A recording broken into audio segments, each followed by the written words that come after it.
manifestazione non autorizzata di ristoratori e partite IVA a Roma, anche diversi imprenditori trevigiani, e domani nella capitale sit-in della FIPE.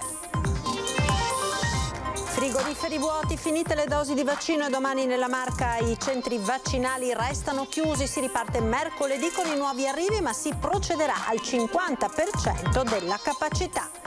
Vaccini che scarseggiano, il presidente Zaia si appella al premier Draghi perché apra al mercato. Obiettivo della regione è quello di vaccinare gli over 60 entro il 21 giugno.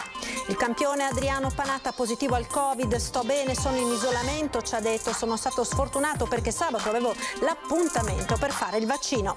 Coppia di imprenditori trevigiani denunciati per circonvenzione di incapace sono accusati di aver sottratto €500.000 ad un ospite di un RSA di Alano di Piave. L'immobile è stato sequestrato. Fondazione Mazzotti, dopo le polemiche sulla nomina si è dimesso il neopresidente Bertorelli. Il sindaco Conte ribadisce l'incarico non prevede compenso né titoli specifici. Parlano gli imputati dopo l'intervista dell'ex allieva pilota Giulia Schiff. Questa sera a Ring dalle 21:15 su Antenna 3 parleranno in esclusiva gli accusati di atti di nonnismo. Ben ritrovati con l'edizione trevigiana dei nostri telegiornali. C'erano decine di imprenditori veneti e trevigiani oggi a Roma alla manifestazione Io Apro, protesta che non era stata autorizzata e nel corso della quale si sono registrati anche momenti di tensione con le forze dell'ordine. Ancora scontri e tafferugli in una Roma blindata, stavolta per la protesta lanciata dal movimento Io Apro, manifestazione non autorizzata dalla questura ma che si è tenuta ugualmente. Negata la piazza davanti a Montecitorio, il sit-in si è concentrato in piazza San Silvestro, dove nel pomeriggio si è registrato il lancio di petardi contro le forze dell'ordine, schierate in tenuta antisommossa. Tanti veneti scesi nella capitale con van e mezzi privati, alcuni rimarranno anche domani in una sorta di presidio permanente. Imprenditori che prendono le distanze dalla violenza ma ribadiscono l'intenzione di non mollare la presa, il fronte trasversale dalla ristorazione al fitness. Ci siamo uniti, abbiamo capito che solo con l'unione riusciamo a ottenere qualcosa e noi siamo qua anche oggi, anche se ci hanno preso un po' in giro, o meglio ci hanno tolto la piazza all'ultimo solo perché hanno capito che siamo in tanti, ma noi non molliamo e noi siamo qui ancora e andiamo avanti. Come la settimana scorsa le tensioni sarebbero partite da frange estremiste che poco avrebbero a che fare con le imprese e le loro ragioni, come evidenzia anche Andrea Penzoaiello, presidente di Veneto Imprese Unite, sodalizio che a metà pomeriggio, visto il clima, ha abbandonato la piazza. Prima però a mezzogiorno una delegazione aveva incontrato il sottosegretario all'economia Claudio Durigon, ricevendo delle precise rassicurazioni. In primis la moratoria sui mutui che verrà probabilmente prorogata fino a fine anno, così come qualche provvedimento arriverà sicuramente per quanto riguarda gli affitti.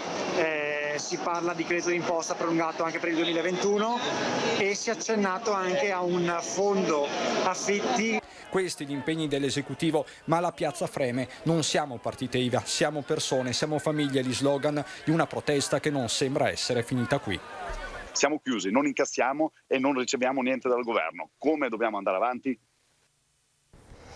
Fare lobby e trattare concretamente con il governo una data certa per le riaperture. Domani a Roma ci sarà una manifestazione, questa volta autorizzata anche della FIPE Confcommercio, che si dissocia da quanto accaduto oggi a Roma, quindi alla manifestazione non autorizzata che avete appena visto, e si prepara a partire per la capitale appunto per questo sit-in convocato a livello nazionale. Manifestazione autorizzata, piazza segreta per evitare infiltrazioni, delegazioni con poche persone.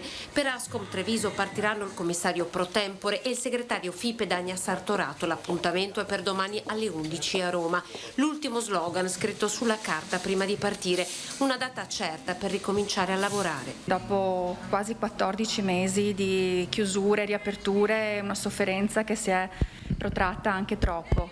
Una data definitiva ma a condizioni che avvantaggino questa volta davvero tutti. Dipenderà molto da come questa riapertura sarà autorizzata, perché se fosse ancora solo fino alle 18 molte attività non avrebbero senso di riaprire comunque. A poco meno di 6 mesi dalla manifestazione manifestazione Siamo a terra, FIPE Confcommercio torna in piazza per dare voce all'esasperazione di un settore in ginocchio, estremamente critico anche sulle scelte del governo nei criteri di valutazione della distribuzione dei ristori. Ha escluso magari quelli che hanno fatto nuove aperture, quindi obiettivamente hanno aumentato il fatturato, ma che dal punto di vista delle contabilità singole sono totalmente svantaggiati e hanno preferito per assurdo chi ha fatto cessioni di ramo d'azienda. Prevale tra chi sta cercando di sopravvivere un grande senso di frustrazione. Oltre all'azzeramento dell'IMU, della parte variabile della tassa sui rifiuti, del canone RAI e del canone del plateatico, a Roma FIPE Confcommercio chiederà anche interventi a lungo termine. Il ripristino dei voucher, che sembrano un ottimo strumento anche per ripartire nella totale incertezza che vedremo anche nelle prossime settimane. E poi la conferma del credito d'imposta per l'affitto commerciale e anche delle agevolazioni perché i proprietari trovino la convenienza ad abbassare in maniera strategica i canoni di locazione. Una delegazione domani incontrerà anche il presidente Luca Zaia, mentre a Roma è previsto un incontro con parlamentari e senatori. Ed ora il nostro sondaggio di questa sera che riguarda una nuova polemica che investe la scuola e i metodi utilizzati dai professori in DAD. Interrogazione in DAD, bendata per non copiare, giusto? Questo è il quesito al quale vi chiediamo di rispondere, come sempre con una chiamata ai numeri che vedete in sovraimpressione. Se per voi è sì, quello sulla barra di colore verde, mentre se per voi è no, quello sulla barra di colore rosso. La domanda si riferisce a quanto accaduto a Verona, dove una docente ha chiesto ad una sua studentessa di bendarsi per poter sostenere un'interrogazione in DAD, quindi l'insegnante temeva che la ragazza potesse consultare appunto dei manuali. Una denuncia della rete degli studenti medi con la dirigente dell'ufficio scolastico regionale, ora che ha appunto avviato un'indagine interna. Come sempre poi il risultato nel corso di Ringhi, questa sera a partire dalle 21:15. Ed ora parliamo di vaccini anti-Covid, ancora troppo pochi, così il presidente del Veneto Zaia si appella al premier Draghi affinché apra il mercato. Ci vogliono vaccini. Io spero che il governo, che il presidente Draghi si decida a rompere quel muro che è rappresentato dal contratto europeo e di andare sul libero mercato, perché i vaccini ci sono. Si rivolge direttamente al premier Draghi, il presidente del Veneto Luca Zaia, all'inizio di una nuova settimana con il freno a mano tirato sul fronte dei vaccini, per usare una sua espressione. I numeri comunicati dal commissario Figliuolo non consentono ancora di vaccinare a pieno regime, così come vorrebbe la regione. 126.000 di Pfizer, 13.000 di Astra e 14.000 di Johnson, 14.006.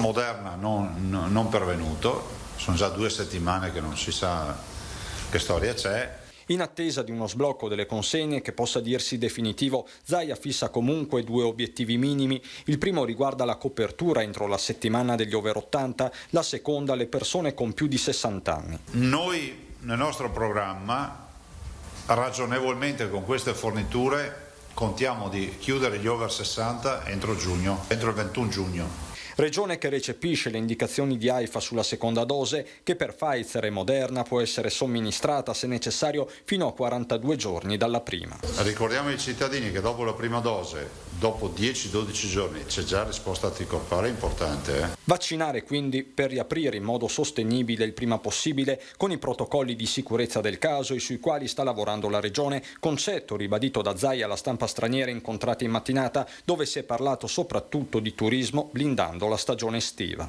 Noi vogliamo aprire tutta l'offerta turistica, perché essere chiusi a giugno, luglio, agosto vuol dire che allora deve essere accaduto qualcosa con il Covid di imprevisto. I turisti vaccinati in particolare sono i benvenuti in Veneto. E per noi chi ha il vaccino non ha nessun problema, che non cominciamo a fare distinzioni, ma chi te l'ha fatto, ma dove l'hai fatto. Ci sarà una dichiarazione tutti erano allergici al passaporto sanitario, adesso vedete che bisogna chiedere qualcosa, no? Zaia, che ha poi bocciato la proposta di isole Covid-free in Italia, rilanciata da più parti sulla falsariga della Grecia. Mi hanno chiesto cosa penso delle isole Covid-free.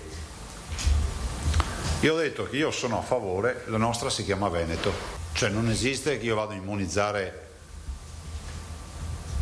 una località a scapito delle altre.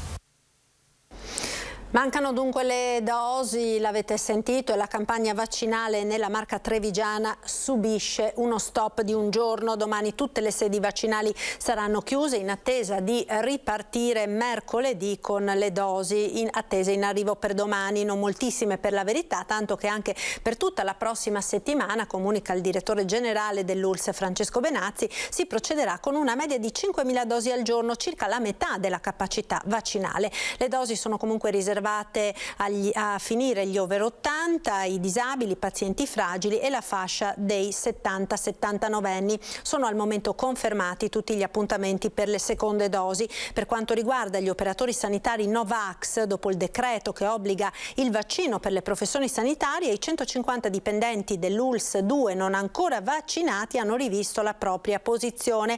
Ne restano una decina, soprattutto liberi professionisti che lavorano per conto proprio o in strutture private, che si sono rivolte ad un legale contro la vaccinazione obbligatoria. Anche il campione trevigiano d'adozione Adriano Panatta, positivo al Covid, fortunatamente sto bene, ci ha detto: sono stato particolarmente sfortunato perché sabato avevo l'appuntamento per fare il vaccino. Io avevo già l'appuntamento per fare il vaccino, pensi un po' come sono stato sfortunato. Per cui. Avrebbe dovuto vaccinarsi sabato, ma il virus è arrivato prima e così anche Adriano Panatta, come molti altri campioni dello sport, ha preso il Covid. Fortunatamente sta bene. Sto bene, non ho sintomi significativi, non ho febbre. Ora il tennista, uno dei più grandi di sempre, sta trascorrendo il periodo di isolamento nella sua casa a Treviso. Sono chiuso in camera e mia moglie, che è negativa, invece c'ha il resto della casa, ma anche lei logicamente è in quarantena e aspettiamo solamente che finisca questo periodo. Io lunedì prossimo ho l'appuntamento per il tampone, se è negativo, come spero, sono libero.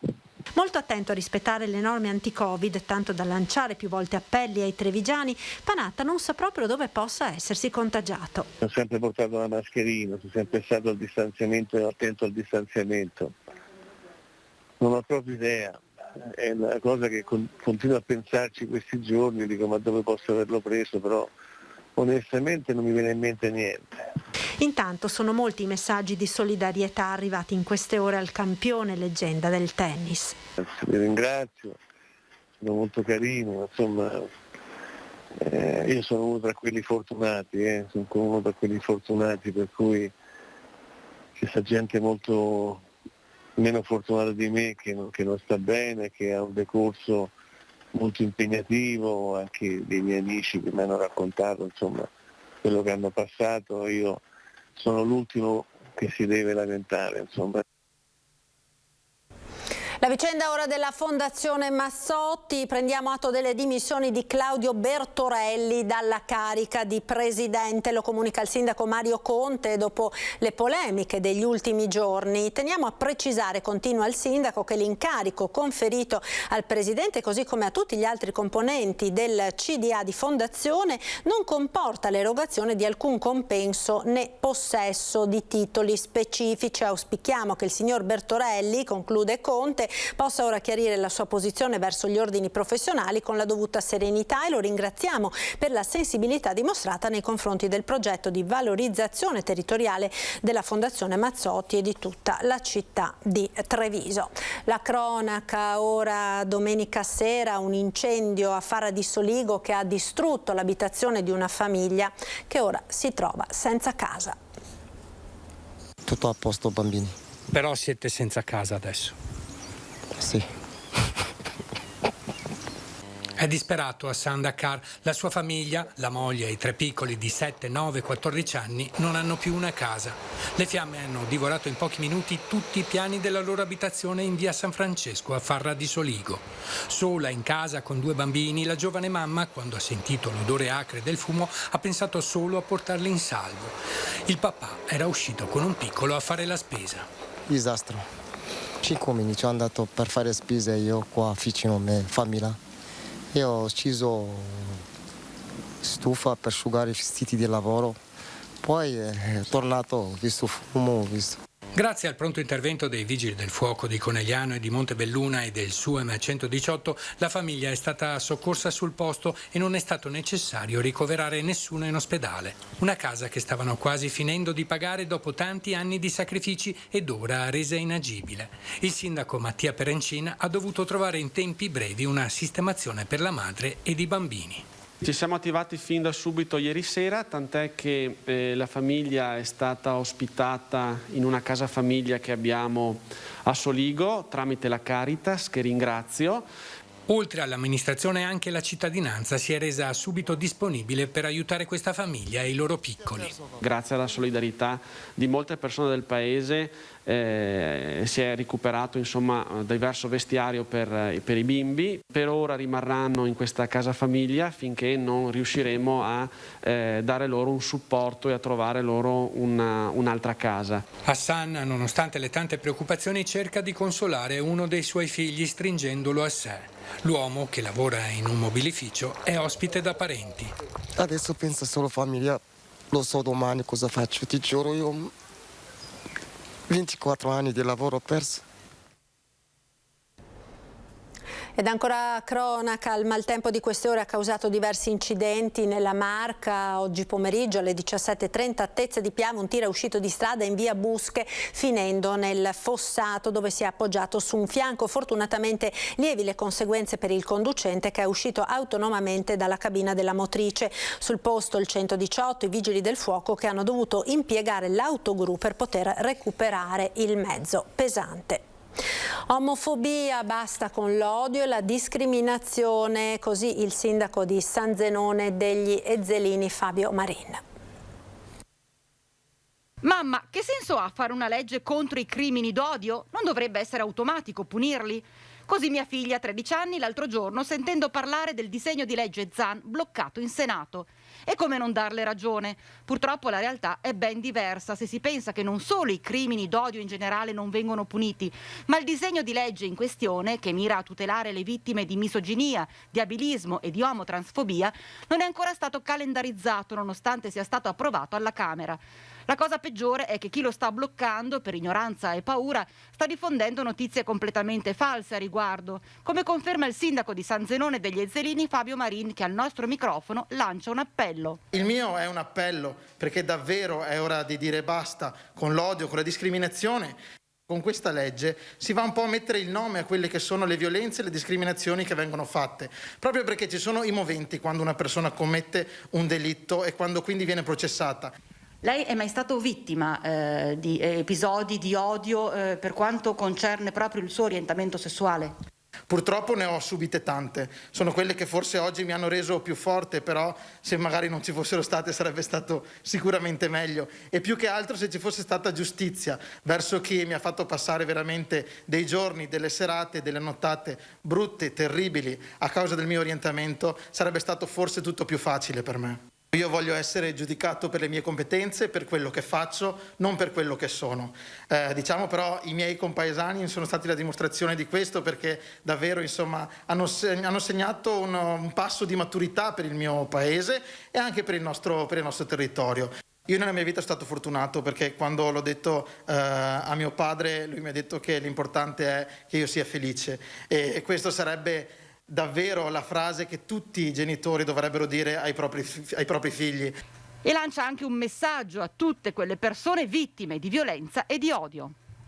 Qualcuno molto più importante di noi diceva porgi l'altra guancia, ed è vero, bisogna fare così, bisogna cercare di far capire alle persone che non la pensano come te, che ti discriminano, che purtroppo rimangono chiusi nella loro ignoranza che siamo diversi da nessuno, o forse che la diversità è bellezza e non è di certo qualcosa di cui vergognarsi e per il quale bisogna andarci contro. Essere diversi, essere qualcos'altro arricchisce quello che siamo, colora anche il nostro mondo. Malore fatale questa mattina in centro a Codogné per il dottor Xaba Gombos, 85 anni, a lungo medico di famiglia, era stato vaccinato il 3 aprile scorso a Godega. Era più noto come il medico volante, avendo compiuto da pilota di aliante diverse imprese come il sorvolo del deserto. Fuggito dall'Ungheria, invasa dai carri armati sovietici, era arrivato in Italia nel 1956. A Padova aveva studiato medicina, trasferendosi poi a Codogné nel 1973 per fare il medico di base. Gombos si è sentito male per strada questa mattina, soccorso dal 118, non si è più ripreso. Lascia la moglie Donata ed i figli Alessio e Nicola. Ed ora linea alla regia per la pubblicità, tra poco.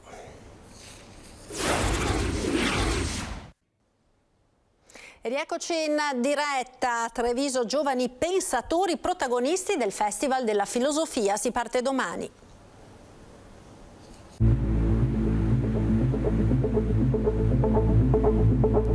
Esiste il tempo? E se esiste, qual è il significato della sua esistenza?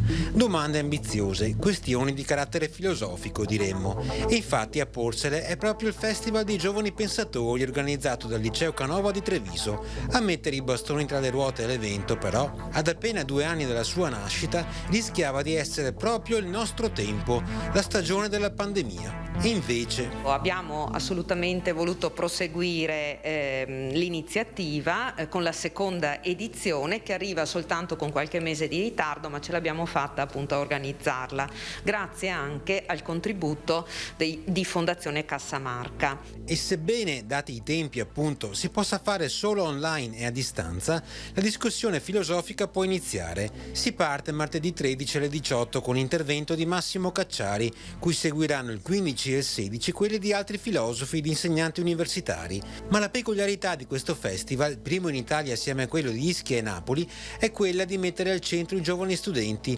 26 in tutto, provenienti dalle scuole secondarie e superiori del Veneto, che si cimenteranno loro stessi nello sviluppo ed esposizione pubblica di un pensiero filosofico. Gli studenti che verranno premiati presenteranno proprio le loro relazioni all'interno di convegni che si terranno nelle giornate del 15 e del 16 aprile e che saranno appunto dedicate agli studenti. Tutti gli interventi e le relazioni saranno trasmessi in diretta web e visibili da chiunque. Sul sito del Liceo Canova tutte le informazioni ed i link per seguirli.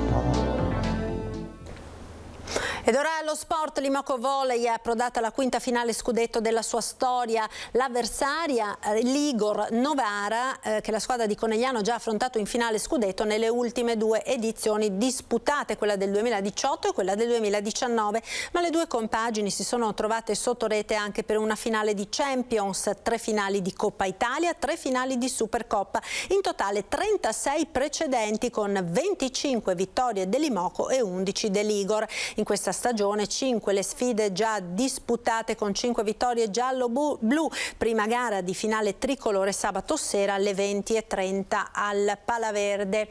Basket con la 6ª vittoria consecutiva di Treviso che vale l'accesso ai play-off. Al Palaverde battuta e raggiunta in classifica Sassari.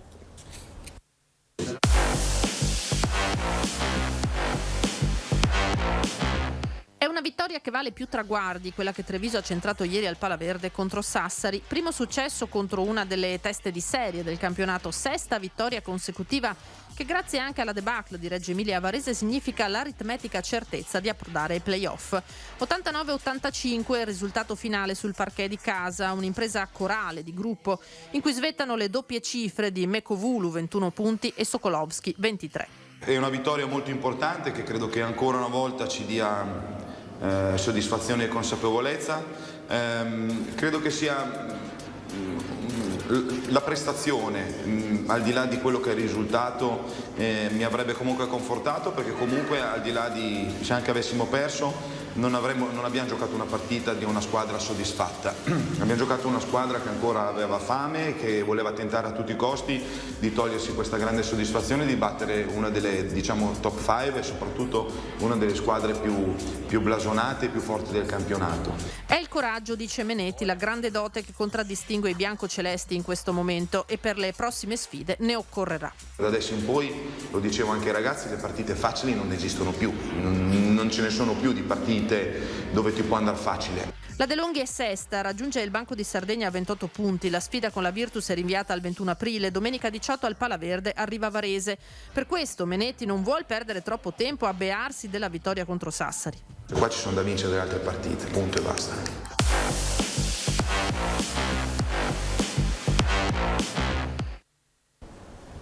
Ed ora le notizie da Belluno e provincia.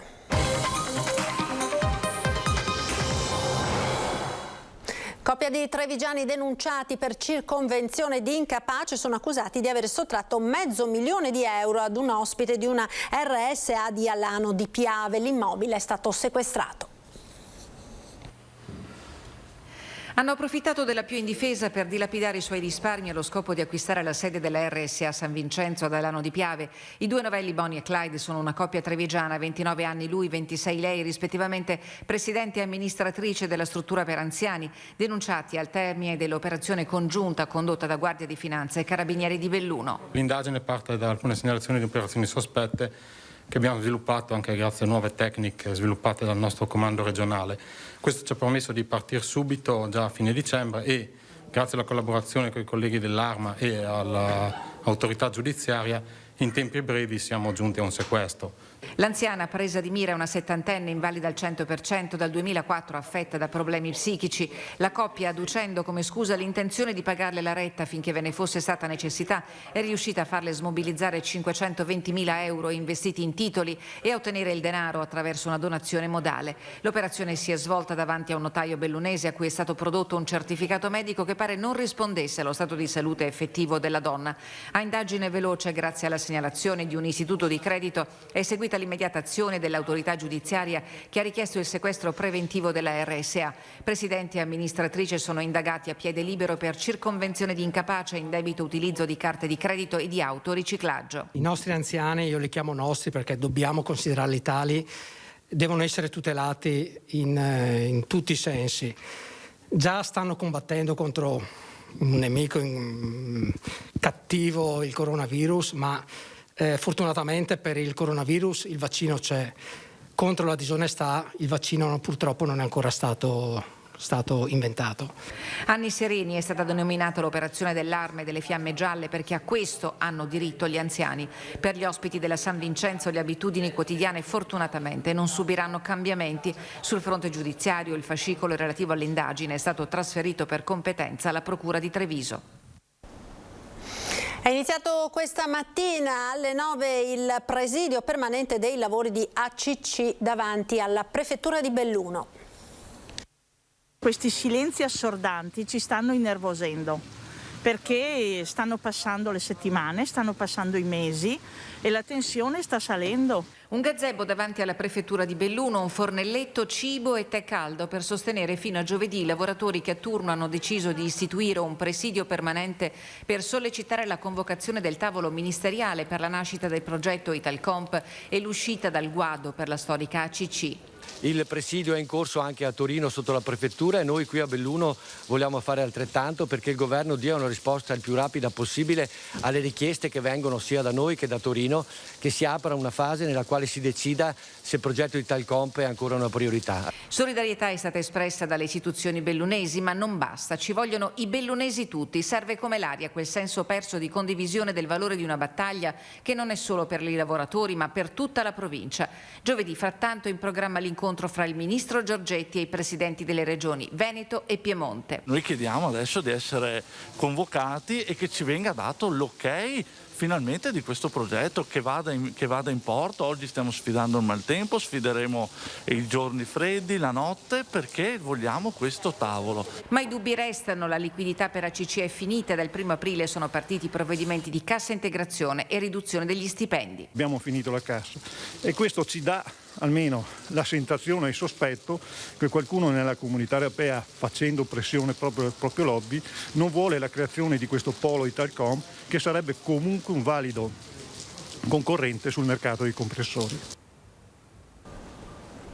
Dopo la testimonianza di Giulia Schiff, l'ex allieva pilota 22enne di Mira che sarebbe stata vittima di alcuni compagni di corso durante il battesimo del volo, questa sera a Ring la testimonianza in esclusiva degli imputati che daranno la loro versione sull'episodio, per cui, lo ricordiamo, è stato citato al processo degli 8 sergenti il Ministero della Difesa come responsabile civile. Dalle 21:15 quindi in diretta a Ring, ospiti di Ferdinando Avarino, Alessandro Manera della Lega, Fabio Bui, presidente della provincia di Padova, e Raffaele Speranzon di Fratelli d'Italia. Poi a partire dalle 22:15 il caso di Giulia Schiff, appunto parla la difesa, ospiti il generale Leonardo Tricarico, già capo di Stato Maggiore dell'Aeronautica, Michela Scafetta, avvocato, e Antonella, mamma di un pilota. Appuntamento dunque questa sera a partire dalle 21:15 con Ring.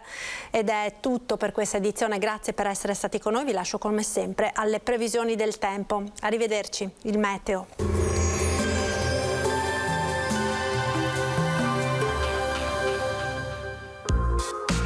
Montagnier Marmi, fornitura d'avanzali coibentati per cappotti.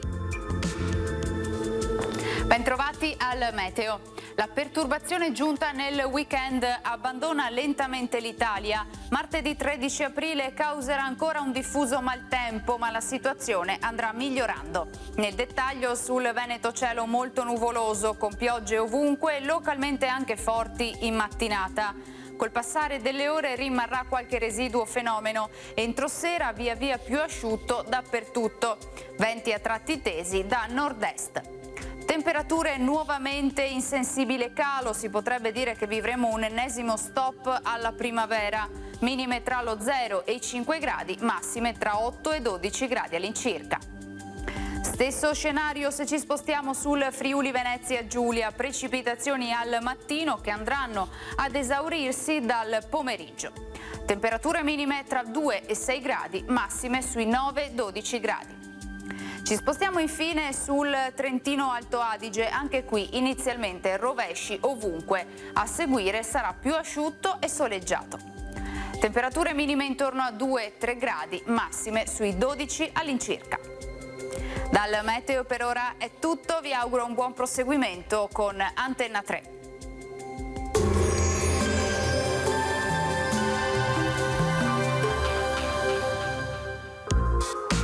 Montagnier Marmi, fornitura d'avanzali coibentati per cappotti.